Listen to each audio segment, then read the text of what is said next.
ನಮಸ್ಕಾರ. 8 ದಿನ 1200 ಅಸ್ತ್ರ ಕದನಕ್ಕೆ ಕೈರಡಿ. 33,000 ಕೋಟಿ ಸಾಲ ಮಾಡಿದ ಬಿಎಸ್ವೈ ಸರ್ಕಾರಕ್ಕೆ 10 ಸವಾಲು. ಮಂತ್ರಿ ಕನಸು ಕಂಡವರಿಗೆ ಹೈ ಕೊಟ್ಟಿದ್ದಂತಹ ಶಾಕ್. ಸದ್ಯಕ್ಕಿಲ್ವಾ ಹೊಸಬರಿಗೆ ಮಂತ್ರಿ ಭಾಗ್ಯ? ಇದೇ ಈ ಹೊತ್ತಿನ ಸ್ಪೆಷಲ್ ಚಕ್ರವ್ಯೂಹದಲ್ಲಿ ರಾಜಾಹುಲಿ. ನಾನು ಚೈತ್ರ ರಾಜ್. 8 ದಿನ 1200 ಅಸ್ತ್ರ ಕದನಕ್ಕೆ ಕೈ ರೆಡಿ. ಡೆಲ್ಲಿಗೆ ಹೋದ್ರು, ಬಹಳ ದಿನದಿಂದ ಹೋಗಿರಲಿಲ್ಲ ಡೆಲ್ಲಿಗೆ. ನಾನು ನಿರೀಕ್ಷೆ ಮಾಡಿದ್ದೆ ಬಹಳ ಅನುದಾನ ಎಲ್ಲ ತಗೊಬರ್ಬೋದು ಅಂತ. ಏನಿಲ್ಲ, ಬರೀ ಖಾಲಿ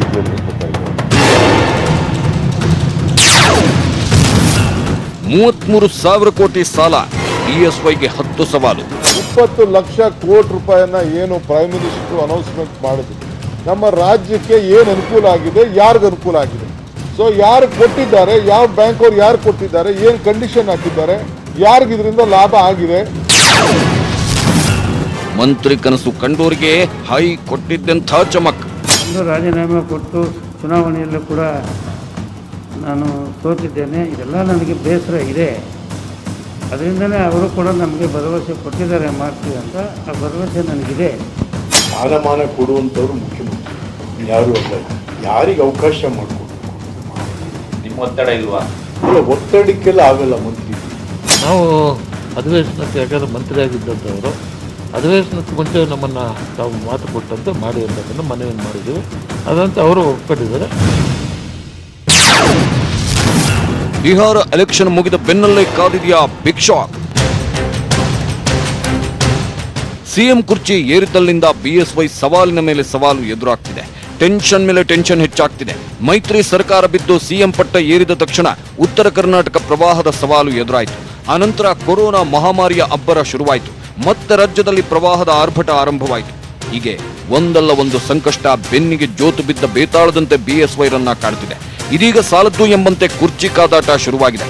ಇರೋ ಕುರ್ಚಿಯನ್ನ ಉಳಿಸಿಕೊಳ್ಳೋ ಸರ್ಕಸ್, ಇನ್ನು ಕೆಲವರ ಕುರ್ಚಿ ಪಡೆದುಕೊಳ್ಳೋ ಸರ್ಕಸ್ ನಡುವೆ ಯಡಿಯೂರಪ್ಪ ಸಂಕಷ್ಟಕ್ಕೆ ಸಿಲುಕಿದ್ದಾರೆ. ಹೀಗೆ ಸಾಲು ಸಾಲು ಸವಾಲಿನ ಜೊತೆಗೆ ಬಿಎಸ್ವೈ ಗುದ್ದಾಡುತ್ತಿದ್ದಾಗಲೇ ಶುರುವಾಗ್ತಿದೆ ಸದನ ಕದನ. ಎಸ್, ಸದನದಲ್ಲಿ ಅಸಲಿ ಆಟ ಆರಂಭವಾಗಲಿದೆ.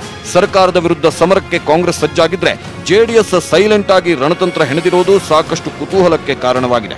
ಅದರಲ್ಲೂ ಕಾಂಗ್ರೆಸ್ ಒಂದಲ್ಲ ಎರಡಲ್ಲ, ಬರೋಬ್ಬರಿ 1200 ಪ್ರಶ್ನೆಗಳ ಅಸ್ತ್ರದೊಂದಿಗೆ ಬಿಜೆಪಿ ಸರ್ಕಾರದ ಮೇಲೆ ಮುಗಿಬೀಳಲು ರೆಡಿಯಾಗಿದೆ. ಸೆಪ್ಟೆಂಬರ್ 21ರಿಂದ 30ರವರೆಗೆ ಕಮಲಪಾಳೆಯವನ್ನ 1200 ಪ್ರಶ್ನೆಗಳ ಮೂಲಕ ಕಟ್ಟಿಹಾಕಲು ಕೈಪಾಳೆಯ ರಣತಂತ್ರ ಹೆಣೆದಿದೆ. ಹೀಗಾಗಿ ಕಲಾಪದ 8 ದಿನ ಜಂಗಿ ಕುಸ್ತಿ ಗ್ಯಾರಂಟಿ. ಆದ್ರೆ ಹಾಗಂತ ಬಿಜೆಪಿಯನ್ನು ಸುಮ್ಮನೆ ಕೂತಿಲ್ಲ. ರಾಜಾಹುಲಿ ನೇತೃತ್ವದ ಟೀಮ್ ಪ್ರತಿಪಕ್ಷಗಳ ಅಸ್ತ್ರಕ್ಕೆ ತಿರುಗೇಟು ನೀಡಲು ಸಜ್ಜಾಗಿದೆ. ಆದ್ರೆ ಬಿಎಸ್ವೈಗೆ ಈಗ ಎದುರಾಗಿರೋ ಅಸಲಿ ಸವಾಲು ಇದಲ್ಲ ವೀಕ್ಷಕರೇ. ಆ ಸವಾಲೇ ಬೇರೆ, ಆ ಚಕ್ರವ್ಯೂಹವೇ ಬೇರೆ. ಹಾಗಾದ್ರೆ ಅದೆಂಥ ಚಕ್ರವ್ಯೂಹದ ಸವಾಲು ಬಿಎಸ್ವೈಗೆ ಎದುರಾಗಿದೆ ಅಂತ ಯೋಚನೆ ಮಾಡ್ತಿದ್ದೀರಾ? ಅದನ್ನ ಹೇಳ್ತೀವಿ. ಆದ್ರೆ ಅದಕ್ಕೂ ಮೊದಲು ಸದನ ಕದನಕ್ಕೆ ಸಜ್ಜಾದ ಕೈ ಟೀಮ್ ಅಸ್ತ್ರ ಪ್ರಯೋಗದ ಒಂದಷ್ಟು ಮಾಹಿತಿಯನ್ನ ನಿಮ್ಮ ಮುಂದಿಡ್ಲೇಬೇಕು. ಕಾಂಗ್ರೆಸ್ ಬಿಎಸ್ವೈ ಟೀಮ್ ವಿರುದ್ಧ ಜಂಗಿ ಕುಸ್ತಿಗಿಳಿಯೋಕೆ ಹೇಗೆಲ್ಲ ಸಜ್ಜಾಗಿದೆ ಅನ್ನೋದನ್ನ ಹೇಳಲೇಬೇಕು.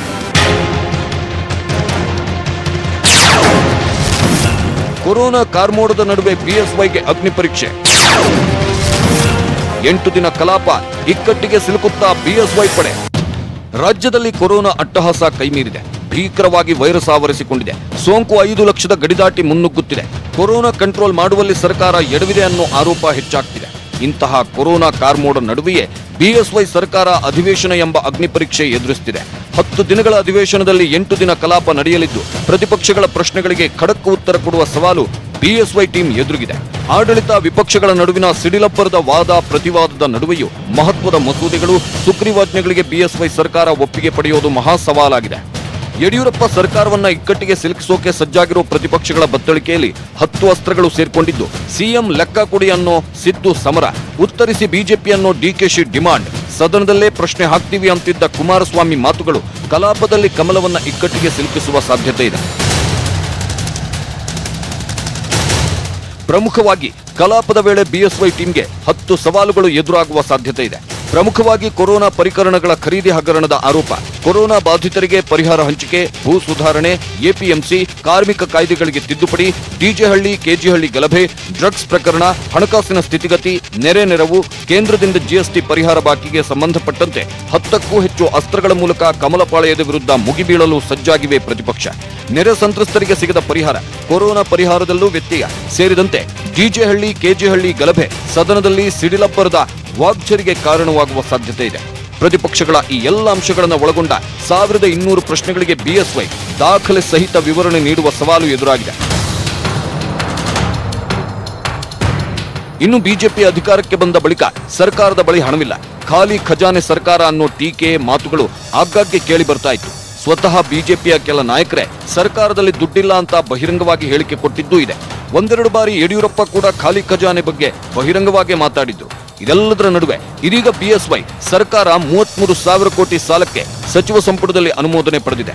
ಹೀಗೆ ಖಜಾನೆ ಖಾಲಿಯಾಗಿ ಸರ್ಕಾರ ಸಾಲದ ಮೊರೆ ಹೋಗಿರುವುದನ್ನ ಪ್ರತಿಪಕ್ಷಗಳು ಪ್ರಶ್ನೆ ಎತ್ತಿದ್ರೆ ಆಡಳಿತ ಸರ್ಕಾರ ಇಕ್ಕಟ್ಟಿಗೆ ಸಿಲುಕುವ ಸಾಧ್ಯತೆ ಇದೆ.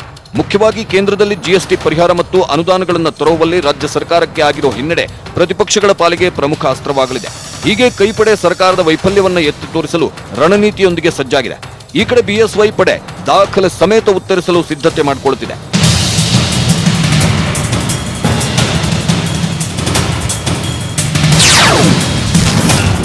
ಸಂಪುಟ ವಿಸ್ತರಣೆಗೆ ಸಿಕ್ಕಿಲ್ಲ ಹೈಕಮಾಂಡ್ ಸಮ್ಮತಿ, ರೆಬೆಲ್ ಶಾಸಕರಿಂದ ಬಿಎಸ್ವೈಗೆ ಹೊಸ ಸಂಕಷ್ಟ. ಸಂಪುಟ ವಿಸ್ತರಣೆ ಅಥವಾ ಸಂಪುಟ ಪುನರಚನೆ ಮಾಡಲು ಹೈಕಮಾಂಡ್ ಅನುಮತಿಗಾಗಿ ಡೆಲ್ಲಿಗೆ ಹೋದ ಬಿಎಸ್ವೈ ಖಾಲಿ ಕೈಯಲ್ಲಿ ಮರಳಿದ್ದಾರೆ.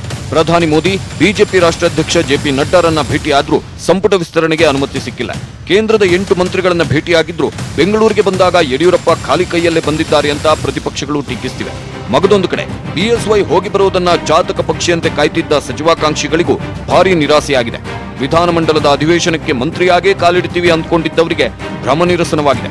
ಕುರ್ಚಿ ಹೋಗಬಹುದು ಅಂತ ಭೀತಿಯಲ್ಲಿದ್ದವರು ಹೈಕಮಾಂಡ್ ನಿಲುವಿನಿಂದ ನಿಟ್ಟುಸಿರು ಬಿಟ್ಟಿದ್ರೆ ಕುರ್ಚಿಗಾಗಿ ಕಾಯ್ತಿದ್ದವರು ಈಗ ರೆಬೆಲ್ ಆಗ್ತಾರಾ ಅನ್ನೋ ಭೀತಿ ಬಿಎಸ್ವೈರನ್ನ ಕಾಡುತ್ತಿದೆ.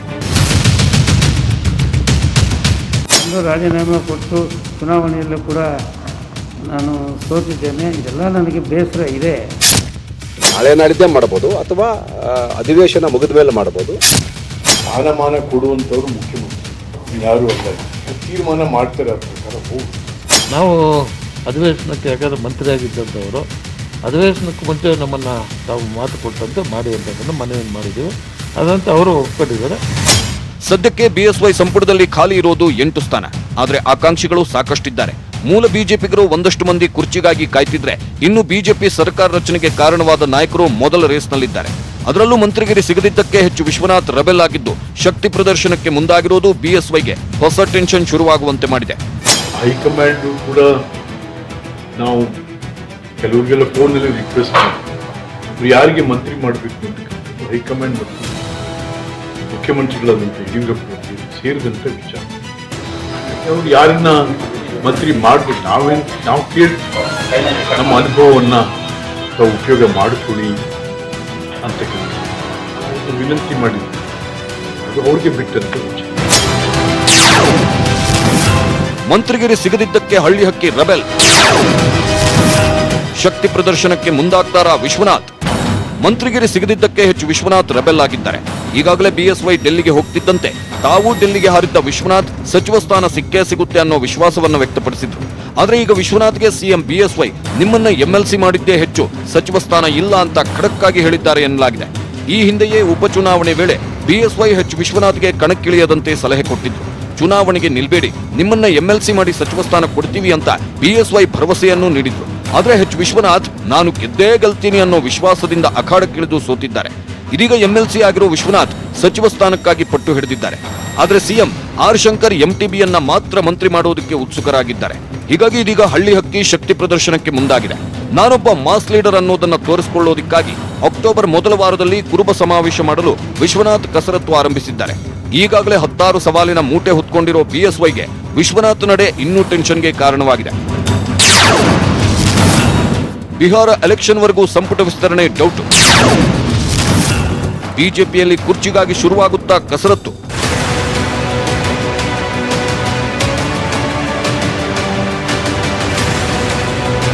ಅಧಿವೇಶನಕ್ಕೂ ಮೊದಲೇ ಸಂಪುಟ ವಿಸ್ತರಣೆ ಅಥವಾ ಪುನರಚನೆ ಎರಡರಲ್ಲೊಂದು ಮಾಡಲೇಬೇಕು ಅಂತ ಅಂದ್ಕೊಂಡು ಬಿಎಸ್ವೈ ಡೆಲ್ಲಿಗೆ ಹೋಗಿದ್ರು. ಪ್ಲಾನ್ ಎ ಮತ್ತು ಪ್ಲಾನ್ ಬಿ ಮಾಡಿಕೊಂಡು ಹೈಕಮಾಂಡ್ಗೆ ಸಮ್ಮತಿ ಸಿಗೋ ನಿರೀಕ್ಷೆಯಲ್ಲಿದ್ರು ರಾಜಾಹುಲಿ. ಆದ್ರೆ ಹೈಕಮಾಂಡ್ ಮಾತ್ರ ಯಡಿಯೂರಪ್ಪ ಪ್ಲಾನ್ಗೆ ಓಕೆ ಅಂದಿಲ್ಲ. ಸಂಪುಟ ವಿಸ್ತರಣೆಗೆ ದಿಲ್ಲಿಯ ವರಿಷ್ಠರ ಗ್ರೀನ್ ಸಿಗ್ನಲ್ ಸಿಕ್ಕಿಲ್ಲ.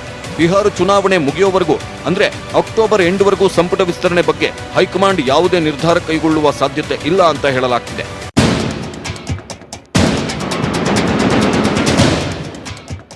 ಸಿಎಂ ಬಿಎಸ್ವೈ ಏನೇ ಅಂದ್ಕೊಂಡ್ರು ಅಥವಾ ಇನ್ಯಾವ ನಾಯಕರು ಅದೇನೇ ಪ್ಲಾನ್ ಮಾಡಿದ್ರು, ಕರ್ನಾಟಕ ಬಿಜೆಪಿ ವಿಚಾರದಲ್ಲಿ ಅಮಿತ್ ಶಾ ಮಧ್ಯಸ್ಥಿಕೆ ಇಲ್ಲದೆ ಯಾವುದೇ ತೀರ್ಮಾನವನ್ನು ಕೈಗೊಳ್ಳೋದಿಲ್ಲ ಜೆಪಿ ನಡ್ಡಾ.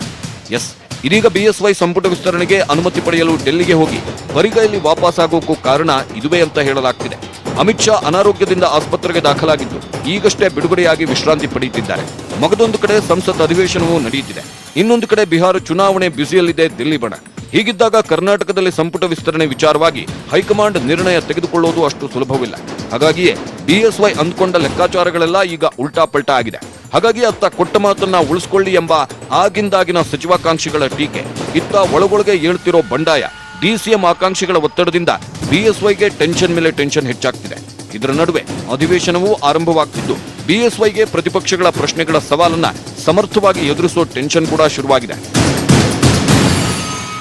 ಬಿಹಾರ ಚುನಾವಣೆ ಮುಗಿದ ನಂತರ ರಾಜ್ಯ ಬಿಜೆಪಿಯಲ್ಲಿ ಮಹತ್ವದ ಬದಲಾವಣೆ ಆಗಲಿದೆ ಎಂಬ ಸುದ್ದಿ ಹರಿದಾಡ್ತಿದೆ.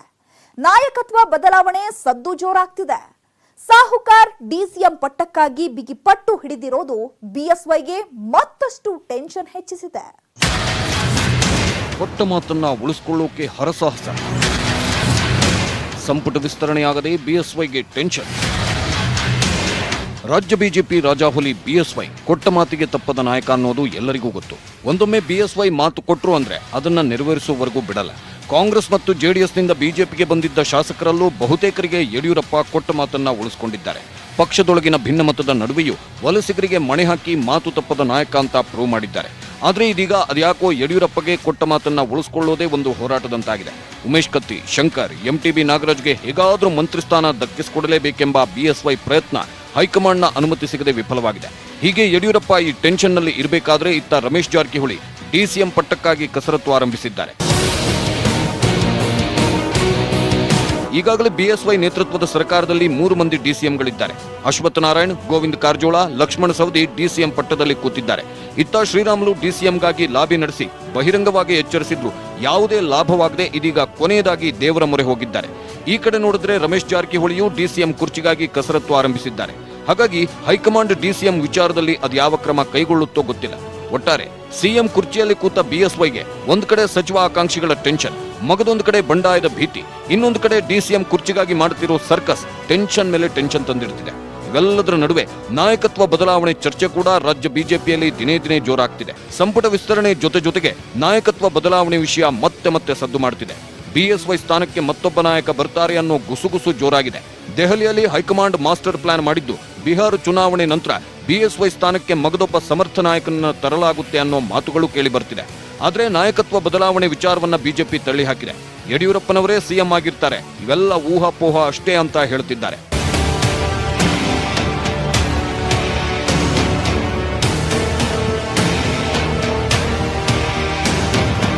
ಎಸ್, ಹೀಗೆ ಅನೇಕ ನಾಯಕರು ಬಿಎಸ್ವೈ ಸಿಎಂ ಆಗಿ ಮುಂದುವರಿತಾರೆ ಅಂತ ಹೇಳ್ತಿದ್ದಾರೆ. ಇದೀಗ ಮಾಜಿ ಪ್ರಧಾನಿ ದೇವೇಗೌಡರು ಕೂಡ ಪರೋಕ್ಷವಾಗಿ ಯಡಿಯೂರಪ್ಪ ನಾಯಕತ್ವದ ಬದಲಾವಣೆಗೆ ದನಿಗೂಡಿಸಿರೋದು ಅಚ್ಚರಿ ಮೂಡಿಸಿದೆ.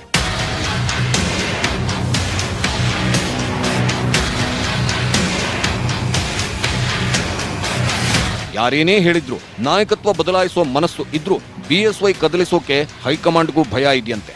ಲಿಂಗಾಯತ ಸಮುದಾಯ ಎಲ್ಲಿ ಕೈತಪ್ಪಿ ಹೋಗುತ್ತೋ ಎಂಬ ಆತಂಕ ಇದೆಯಂತೆ. ಒಟ್ಟಾರೆಯಾಗಿ ಅಕ್ಟೋಬರ್ ನಂತರ ಬಿಜೆಪಿಯಲ್ಲಿ ಮಹತ್ವದ ಬೆಳವಣಿಗೆಯೊಂದು ಆಗಲಿರುವುದು ಖಚಿತ ಅಂತಾನೂ ಹೇಳಲಾಗ್ತಿದೆ. ಆ ಬೆಳವಣಿಗೆ ನಾಯಕತ್ವ ಬದಲಾವಣೆನ, ಸಂಪುಟ ಪುನರಚನೆಗಷ್ಟೇ ಸೀಮಿತನ ಅನ್ನೋದು ಈಗ ಸದ್ಯಕ್ಕೆ ಪ್ರಶ್ನೆಯಾಗಿಯೇ ಉಳಿದಿದೆ.